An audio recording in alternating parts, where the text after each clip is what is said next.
नमस्कार, knocking-news.com में आपका स्वागत है। मैं हूं गिरिजेश वशिष्ठ। बहुत सारी चीजें हो रही हैं कोरोना को लेकर। फिर से कुछ केसेस आ गए हैं और फिर से प्रशासन उसको लेकर बहुत सतर्क हो गया है। सतर्क क्या, अति सतर्क। सारे काम छोड़कर प्रशासन इसमें जुट गया है और दिल्ली की केजरीवाल सरकार ने, जो सबसे पहले कोरोना आने पर अति एक्टिव होती है, उस सरकार ने ऐलान कर दिया है कि वो लोगों का फिर से मास्क का चालान करेगी। बताने की जरूरत नहीं है कि पिछली बार जब मास्क का चालान था तो पूरे देश में 500 रुपए था, दिल्ली में 2000 कर दिया गया था।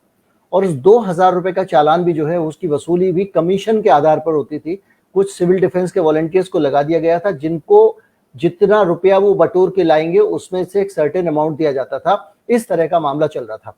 और उससे भी आगे जाके अब एक बड़ी चीज ये है कि जब हिंदुस्तान में महामारी कानून खत्म हो गया है तो सरकार किस आधार पर जबरदस्ती करे, तो ये कानूनी मसला आ गया। अब एक बड़ी बात ये समझने की है कि जो मास्क का चालान किया जा रहा है, क्या ये सही है, नैतिक रूप से सही है, कानूनी रूप से चाहिए। और कानूनी रूप से पूछना हो, समझना हो तो कोरोना के टाइम पे जिस वकील ने हिंदुस्तान में सबसे ज्यादा काम किया इस पे, वो है एडवोकेट नीरज जी ओझा। मेरे साथ एडवोकेट साहब हैं, मैं उनसे बात करता हूँ और समझने की कोशिश करता हूँ। नमस्कार वकील साहब, कैसे हैं आप?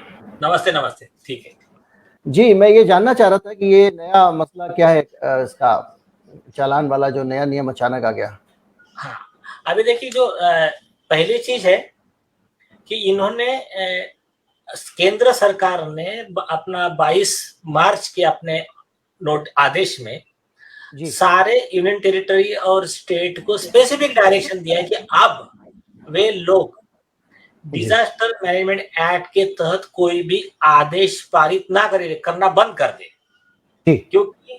क्योंकि केंद्र सरकार ने वो एक्ट जो है डिसकंटिन्यू कर दिया है, उसका जो इम्प्लीकेशन है। और वैसा भी उस एक्ट का ही प्रोविजन है, वो कहता है कि 2 साल के बाद में ये रख नहीं सकते आप कंटिन्यू, ऐसा उसी में प्रोविजन है।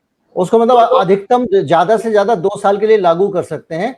ये एक्ट कोई स्थायी कानून नहीं है, ये एक विशेष व्यवस्था लागू की जाती है, जैसे कि धारा 144 लगाती है, कर्फ्यू लगाते हैं, ऐसे ही ये एपिडेमिक एक्ट लागू करते हैं और उसको 2 साल से ज्यादा समय तक नहीं रख सकते। यही कह रहे हैं ना वकील साहब? यस, रिस्ट्रिक्शन उसके वो जो है 2 साल से ज्यादा नहीं रख सकते। तो 2 साल वैसे भी हो गए थे, तो सरकार ने बोला कि अभी हम इसको डिसकंटिन्यू कर रहे हैं। तो पहली चीज, इनका जो आदेश जो है तो उसमें ही 63 ऑफ डिजास्टर मैनेजमेंट एक्ट कहता है कि केंद्र सरकार की तरफ से, नेशनल अथॉरिटी की तरफ से कोई भी डायरेक्शन आया जी, उसके खिलाफ में ना स्टेट ना यूनियन टेरिटरी कोई काम नहीं कर सकता।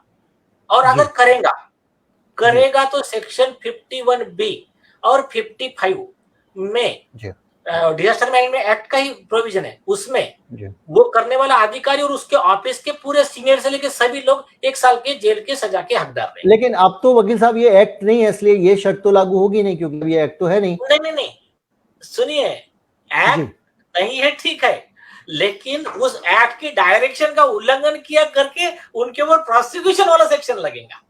किसके ऊपर? अरविंद केजरीवाल हो, चाहे वहां की डिजास्टर मैनेजमेंट अथॉरिटी हो, सब पे 51B और 55 सभी पे लगेगा।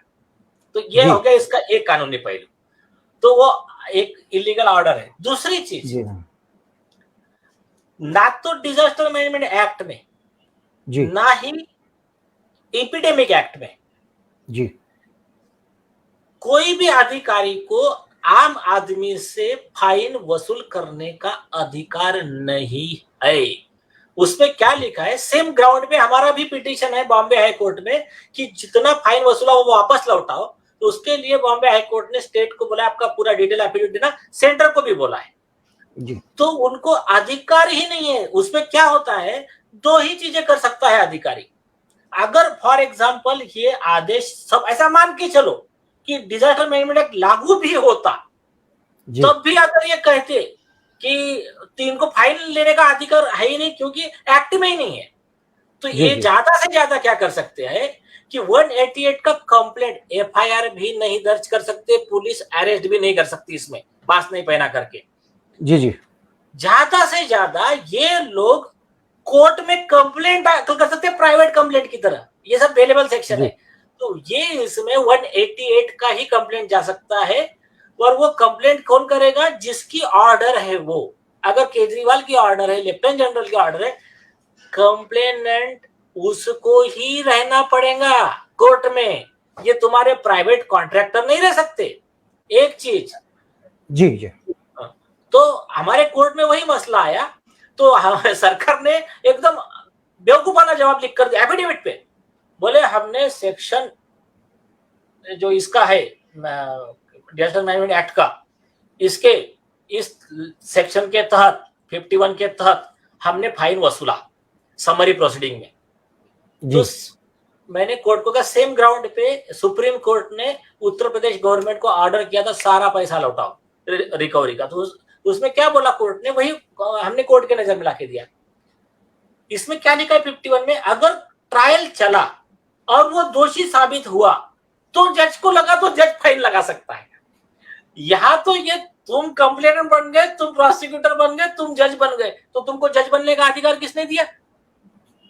फाइन सिर्फ जज लगा सकता है, वो भी कोर्ट, और उसका कोर्ट भी डेजिग्नेटेड है, वो मजिस्ट्रेट कोर्ट है, मेट्रोपोलिटन मजिस्ट्रेट कोर्ट है, उसके सिवा कोई अभी ये सारी बातें तब लागू होती हैं जबकि डिजास्टर मैनेजमेंट एक्ट लागू हो। आज डिजास्टर मैनेजमेंट एक्ट लागू नहीं है, तो आज क्या किस कानून में वो चालान काट रहे हैं, पहली चीज। दूसरा, वो फाइन नहीं करते हैं, वो कंपाउंडिंग मनी वसूल करते हैं, और तो आदमी को पता नहीं होता जबरदस्ती की कंपाउंडिंग। कंपाउंडिंग तो ऐसी होती है, एमिकेबल होती है कि भाई मैं इतना जुर्माना भर देता हूं और मैं फला कानून का उल्लंघन कर रहा हूं, आप मुझे माफ कर दो। तो अब पता चला कि मैंने ट्रैफिक चालान में भी यही होता है कि ट्रैफिक में जो आपको पैसे आप देते हैं वो कंपाउंडिंग मनी है, वो समझौता राशि आपके और पुलिस के बीच में, कि पुलिस आपके खिलाफ मुकदमा नहीं करेगी, कोर्ट में नहीं लेके जाएगी चालान, आप उसको 2,000 रुपए देते हो और उसके बदले में वो आपको 2,000 रुपए लेके ही छोड़ दे रही है उस गुनाह के लिए। ये उसमें लिखा होता है, और वो दोनों की समझौता राशि, लेकिन वो तभी होती है जब दोनों पार्टी तैयार हो। आप जबरदस्ती ये जो कंपाउंडिंग मनी लेने का सिस्टम चल रहा है, ये भी अपने आप में सोचने वाली बात है वकील साहब। ये ऑफेंस है, एक्सटॉर्शन नहीं है ये। जी जी, कि आप नहीं दोगे तो हम आपको अंदर डालेंगे, आप पे केस लगाएंगे। ये 384 385 का एक्सटॉर्शन है। उन लोगों को जो पुलिस अधिकारी है, जो उनके कॉन्ट्रैक्टर, सिविल डिफेंस सोसाइटी के जो भी मेंबर्स है, ये सारे लोग ये 3 साल के सजा के हकदार है अंडर दैट एक्सटॉर्शन। तो मैं तो कहता हूं कोई भी व्यक्ति उनको रुका है, बुलाए, वो कहे कि भाई देखो ये मैंने मास्क नहीं पहना है, चालान काटो मेरा, चलो वीडियो नहीं तो उसका पूरा वीडियो रिकॉर्डिंग करे और कोर्ट में लेकर जाए एक्सटॉर्शन, और ये मेरे वकील का खर्चा मिला के 10 लाख रुपए का कॉम्पेंसेशन मांगे। तो मैं तो बोलता हूँ जिन हमारे जो देश के जो नागरिक है, एक्टिविस्ट, और हो सकता है कुछ लोग बेचारे बेरोजगार भी है, तो आप अच्छे वकील को पकड़ो, अच्छी कमाई हो जाएगी इसमें, आप उनके ऊपर जी। अच्छा वकील साहब, एक चीज और भी आती है इस पूरे मामले में कि अभी जैसे आपने ये कहा था कि भैया कोर्ट ने कह दिया है पैसे वापस होंगे, मुकदमा आ गया, सारी चीजें हो गई थी। जब अदालत से मामला फाइनल हो गया उसके बाद बहुत सारे लोगों को उम्मीद जगी थी कि अब चीजें बदल गई हैं, अब ये एक्ट हिंदुस्तान में लागू नहीं होगा और इस तरह से चीजें ठीक हो जाएंगी। लेकिन ये अचानक फिर से का ऑर्डर आ गया, तो लोग कह रहे हैं साहब नीलेश ओझा जी वकील साहब तो कह रहे थे कि हमने उसको देखिए मुकदमा जीत गए, ये कर गए, लेकिन अब ये नई चीज क्या हो गई, दोबारा से फाइन आ गया। तो ऐसी स्थिति में जो आम लोग हैं वो उनको क्या करना चाहिए, अब उनके पास क्या रास्ता है? क्योंकि पहले आप बता रहे हैं कोर्ट के ऑर्डर हैं, क्या तरीका हो, क्या आप उनको कुछ नकल प्रोवाइड कर सकते हैं, कोई कागज की कॉपी दे सकते हैं ये कोर्ट का आदेश है, या आप उनको बता सकते हैं कि अब ये एक्ट आ गया, इस एक्ट में कर रहे हैं तो उस पर आ गया। हालांकि जुर्माना शुरू नहीं हुआ इसलिए तस्वीर पता नहीं है कि वो किस एक्ट में किस बहाने से जुर्माना वसूलेंगे, ऐलान तो उन्होंने कर दिया है। हाँ, देखिए इसके लिए आपने अच्छा सवाल पूछा। देखिए हर कॉमन मैन तो ऐसा ना झगड़ा कर सकता है ना बहस कर सकता है। जी जी। तो हमने क्या किया, अभी दिल्ली में अपना अवेकन इंडिया मूवमेंट का टीम है, कुछ इंडियन बार के लॉयर्स है, इनको मिलकर हम दिल्ली के हाई कोर्ट में ही एक पिटीशन लगवा रहे हैं जी। तो उसके वजह से क्या होगा कि एक ऑर्डर है सबके लिए लागू हो जाएगा, उसमें तो कोई प्रॉब्लम ही नहीं। जी जी। और इस बार ऐसा व्यवस्था करना कि अगली बार से ये फिर से ऐसी हिम्मत ही ना करें। जैसा कि अभी हमने कोर्ट को यही बताया था और एक कॉमन मैन भी समझ ले। देखिए सरकार अगर कभी आपके हित का निर्णय लेती, अगर फॉर एग्जांपल एक जगह दंगा हो रहा है और वो अधिकारी ने आपको बोल दिया आप इधर जाना नहीं, या तो फिर पब्लिक मारने आ रही, उसको अधिकार नहीं था, उसने आपको एक रूम में बंद करके रख दिया आपकी जान बचाने। जी जी जी। ऐसे कंडीशन में कानून पालन किया नहीं किया वो विषय मायने नहीं रखते मेरे हिसाब से, भले रूल ऑफ है लेकिन ठीक है उसने आपकी जान बचाने के लिए किया। जी जी। यहाँ पर प्रॉब्लम क्या है पता है क्या, जैसा मैंने बताया ये भारत सरकार का खुद का ही रिटर्न में रिप्लाई है। पहली चीज, हमारे पास में कोई प्रूफ नहीं है कि मास्क लगाने से आपको प्रोटेक्शन होता है या कोरोना का इन्फेक्शन रुकता है या जो भी है, इसका कोई कहाँ पे भारत सरकार का कहाँ पे ये रिप्लाई है, कहाँ कहा है उन्होंने? यहाँ पर आप देखिए अपने आईसीएमआर का रिप्लाई है, मैं आपको भी व्हाट्सएप पर देता हूँ। दूसरी चीज, ये 19 मई 2021 का एक रिप्लाई है जी जी। इसमें स्पेसिफिक लिखा है कि there is no scientific evidence to show health benefit of using mask for non sick person in the community. In fact, erroneous use of mask to or continuous use of a disposable mask for longer than 6 hours or repeated use of same mask may actually increase risk of getting an infection. It also incurs unnecessary cost. तो जी, ये आपने जो अभी mention किया, किसका आदेश है sir? ये है हेल्थ मिनिस्ट्री का, ministry of health and family welfare का 19/5/2021 का। तो क्या ये आरटीआई के जवाब में लिखा उन्होंने? ये कहाँ पे आया? आरटीआई के जवाब में, आरटीआई का जवाब है ये एक है। जी, जी, जी, दूसरा तो 2022 का लेटेस्ट है। आईसीएमआर को पूछा गया कि आप बताइए कि आपके पास में क्या एविडेंस है कि आपने क्या रिसर्च किया कि मास्क के वजह से आप इन्फेक्शन रुकता है, उसके क्या बेनिफिट है, नुकसान जो भी है। उन्होंने लिख कर दिया प्रोवाइड, नहीं हमारे पास कुछ अवेलेबल नहीं। तो वकील साहब, एक चीज और भी समझ में आ रही है कि ये जो ठीक है इतना सारा इन्होंने चालान लागू कर दिया, अब जो 500 रुपए वसूलेंगे उसको कैसे रोका जाए, किस आधार पे वसूलेंगे? अब तो हिंदुस्तान में एपिडेमिक मैनेजमेंट एक्ट भी नहीं है, तो ऐसी हालत में अब कैसे वसूलेंगे, क्या लगता है आपको? इसको वसूलने का एक सिंपल तरीका, जैसा अभी परवेज आपको अगर इसका स्पेनिश गवर्नमेंट का एग्जांपल होगा कि कोर्ट ने डिक्लेयर कर दिया कि तुम्हारा ऑर्डर गलत था, जैसा स्पेनिश गवर्नमेंट ने कोर्ट ने डिक्लेयर किया, गवर्नमेंट ने तुरंत सबके फाइन लौटा दिया। मतलब ये अपन नया नहीं कर रहे, ऑलरेडी उसका एक प्रेसिडेंट है। सेकंड एग्जांपल है यूपी का। यूपी के गवर्नमेंट ने भी बिना अथॉरिटी के फाइन वसूला था, तो वो दूसरे मैटर में था, लेकिन बिना अथॉरिटी के वसूला था, तो सुप्रीम कोर्ट ने ऑर्डर दिया पूरा फाइन लौटा। परवेज टुटू का जजमेंट है। तीसरा मतलब अगर हम अदर जजमेंट का बात करें तो मास्क पे US district court of Florida का लेटेस्ट जजमेंट आया है 18 अप्रैल 2022 का। उसमें स्पेसिफिक लिखा है कि ये मैंडेट तुम्हारे बियॉन्ड अथॉरिटी, तुम्हारे साथ मैंडेट ला ही नहीं सकते। उसमें भी बोला कि तुम you are not able to give any evidence, तुम इसके जो है ऐसे सेटिस्फैक्टरी एविडेंस देने में तुम फेल हो और तुम्हारा अधिकार भी नहीं है। तो वो भी जजमेंट आ गया अभी लेटेस्ट।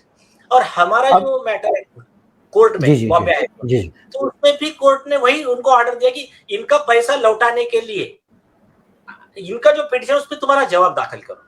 तो वो तो अभी हमारे भी मैटर में आ गया और दिल्ली में अभी हम लोग दाखिल कर रहे हैं। तो वो एक कॉपी एक बार एक दाखिल हो जाएगा तो वो लेवल पे फिर वो सब लोगों के लिए फिर कानून बन जाएगा। कोर्ट कॉमन ऑर्डर कर देगा कि सब लोगों का पैसा लौटाया जाए। अब उसमें दो टाइप की चीजें हो सकती है। एक, सबको डायरेक्ट पैसा मिल जाए, उसमें कुछ ना झगड़ा झंझट कुछ नहीं। कुछ लोग हैं हमारे एक्टिविस्ट की तरह, वो बोले कि भाई सुप्रीम कोर्ट का ही judgment slap sorry go permissible नहीं है। आपने उस दिन हमारे आदमी को रुकाया, उस दिन उससे धमकी देके पैसा वसूला, तो एक क्रिमिनल प्रोसिक्यूशन है, इसका एक क्रिमिनल प्रोसिक्यूशन केस चलाओ। और फंडामेंटल राइट का वायलेशन हुआ, इसके लिए एक रीट लगती है। रीट में उस व्यक्ति को एवरेज में 2.5-5 लाख रुपया कोर्ट देता है पर पर्सन, भले ही वो उसने आधा घंटे के लिए रुकाया होगा, उसको आधा घंटे के लिए कन्फाइन किया होगा, तो वो मास्क का 200 रुपए लिए 500 रुपए वो मायने रखता है, उसके फंडामेंटल राइट का वायलेशन हुआ, इसलिए वो एक कॉम्पेंसेशन मिलता है। और उसमें वकील के खर्चे के साथ सब उसका जो टाइम का ये लॉस हो गया, काम पे जाने से रुक गया, उसकी इंपॉर्टेंट मीटिंग उस दिन कैंसिल हो गई, तो उसका डिफामेशन हो गया, तो एक इंटरिम कॉम्पेंसेशन 2 लाख से 5 लाख मिल जाता है। और ये कॉम्पेंसेशन जो है ये उन्हीं अधिकारों से वसूला जाता है। सरकार तुरंत दे देगी, लेकिन वसूल उनसे करेंगी जिन्होंने ऐसे गलत आदेश पारित किए थे। अभी तो भारत में कुछ ऐसे नजीर है कि किसी मामले में अधिकारी से किसी से पैसा वसूला गया हो निजी तौर पे? हजारों, एक तो नहीं, वो तो पूरा केस लॉ का कंपाइलेशन ही। उसमें से मैं आपको जस्ट 2 एग्जांपल बताता हूँ जी। एक केस था अभी नंबी नारायण का।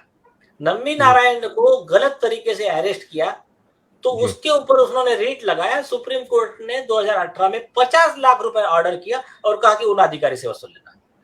महाराष्ट्र में बिना सीपी का केस था, एक लेडी थी, उसको ऐसा ही एक केस में अरेस्ट किया था, उसने खुद लड़ा, कोई वकील नहीं था, खुद ने केस लड़ा, उसने कहा मुझे 10 करोड़ रुपए चाहिए।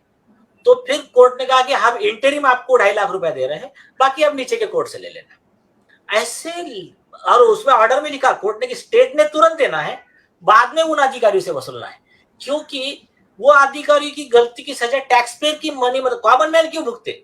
मतलब सरकार भी पैसा देंगी, मतलब हमारा ही पैसा है, वो टैक्स पेयर का मनी है, तो कॉमन मैन क्यों भुगते उन अधिकारी की गलती की सजा?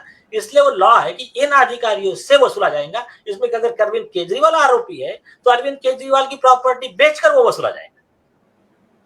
अच्छा, इसमें ये देखना पड़ेगा कि आदेश किसके दस्तखत से जारी हुआ है। हाँ, और ये भी रिस्पॉन्सिबल है, उसकी मार्केटिंग कर रहे हैं ना। अगर दिल्ली के अच्छा, आपको अदालतों का उनकी प्रक्रियाओं का और सारी चीज़ों का बहुत तजुर्बा है। आप हर स्तर की अदालत में आप वकालत करते हैं, तो खासतौर पे हाई कोर्ट और सुप्रीम कोर्ट में तो आप बहुत सक्रिय रहते हैं। तो अभी ये जो मुकदमा आप दिल्ली हाई कोर्ट में लेके जा रहे हैं, आपको क्या उम्मीद लगती है, कितने समय में कुछ हो जाएगा, या ये तारीख पे तारीख लगती रहेगी, तब तक कुछ का कुछ हो चुका होगा? नहीं, देखिए, जहां तक इसका विषय है ना, स्टे का वगैरह इसमें जल्दी हो जाएगा, क्योंकि इसके हेल्थ हैजर्ड हम उसके अदर ये चीजें लेकर जाएंगे, गवर्नमेंट के ही रिकॉर्ड लेकर जाएंगे कि आप इस तरह का आदेश ला ही नहीं सकते। अथॉरिटी भी नहीं है, और दूसरी चीज ये हेल्थ के लिए बेनिफिट नहीं है। There are false safety and real dangers करके हमने जो हमारे प्लीडिंग ली है, वो प्लीडिंग हम कोर्ट के सामने लेकर जाएंगे। उसके वजह से उसको तुरंत एक जो है स्टे का एक तुरंत मांगा जाएगा एक चीज। और कॉम्पेंसेशन का देखिए, अभी 1 मंथ का तो अभी वैकेशन चलेगा, समर वैकेशन। बस ये वैकेशन होने के बाद मुझे लगता है 2-3 महीना एक सफिशिएंट हो गया कॉम्पेंसेशन के लिए। तो उसके बाद में जिन लोगों से अभी तक जुर्माना वसूला गया है, उससे उनको कंपनसेशन भी मिल पाएगा, ऐसा आपको उम्मीद है? और दूसरा ये है कि जो नया वाला जो जुर्माना लगाया है, ये अभी देखना बाकी है, ये किस एक्ट में लगा रहे हैं, किस आधार पे लगा रहे हैं। उसके बाद फिर अदालत में आप जाएंगे और मुकदमा करेंगे। यस, थैंक यू वकील साहब, बहुत बहुत शुक्रिया। मुझे लगता नहीं कि कुछ छूट गया है। बहुत बहुत धन्यवाद। उम्मीद करता हूँ कि लोगों को इसकी ये जानकारी बहुत काम आएगी और लोगों को समझ में आएगा कि जिस तरह की ज़बरदस्तियाँ कानून के दायरे से बाहर जाके, संविधान के दायरे से बाहर जाके, और अब जबकि हिंदुस्तान में एपिडेमिक एक्ट भी नहीं है, तब लागू करना अपने आप में एक गंभीर अपराध है, और ये हमारी और आपकी आज़ादी से खिलवाड़ है। और इस तरह का जो आज़ादी से खिलवाड़ है, वो किसी भी स्थिति में बर्दाश्त नहीं किया जाना चाहिए। और हमारा जो संविधान है वो हमको इसके अधिकार देता है, और अदालत में हम इस जबरदस्ती के खिलाफ जा सकते हैं। और यही जानकारी हमको वकील साहब से लेनी थी। बहुत बहुत शुक्रिया वकील साहब का। अगर आप हमारे चैनल को सपोर्ट करना चाहते हैं तो हमारा UPI ID डिस्क्रिप्शन में, उसके ज़रिए भुगतान कर सकते हैं। आप अगर हमें फेसबुक पर देख रहे हैं तो आप हमारे चैनल को फॉलो कर लें, लाइक कर लें। अगर आप यूट्यूब पर हैं तो सब्सक्राइब कर लें। ज़्यादा से ज़्यादा लोगों तक वीडियो पहुँचाएँ, कुछ ग्रुप्स में भी इसको साझा करें। नमस्कार।